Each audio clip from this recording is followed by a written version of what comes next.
Hello everyone, आज फेरि म आइरहेको छु खोपरेल 4 बिजाज होटलको छेउमा आइरहेको छु तपाईहरुलाई एउटा राम्रो प्रपर्टी देखाउनुको लागि। हेरिहाल्नुस्, बाटो चाहिँ छ तपाईको यहाँनिर फर्स्ट टु लास्ट 20 फुटको बाटो छोडिदिनु भएको छ हैन। First to last highway road चाहिँ तपाईको त्यहीँनिरै छ हैन। हाईवे रोडदेखि चाहिँ तपाईलाई टाढो आउनुपर्छ, यो प्रपर्टीसम्म मात्रै 100 मिटर मात्रै टाढो आउनुपर्छ हैन।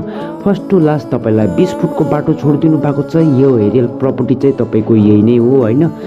हेरिहाल्नु, दुईपट्टि तपाई फ्रन्ट पाउनुहुन्छ 35 को हैन। हेरिहाल्नुस्, यो प्रपर्टी चाहिँ तपाईको यही नै हो हैन।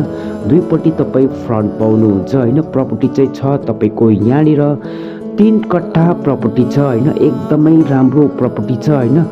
दुईपट्टि तपाई फ्रन्ट पाउनुहुन्छ हैन। त्यहाँ परको चाहिँ तपाईको एउटा होटल बनिँदैछ त्यहाँनिर हैन।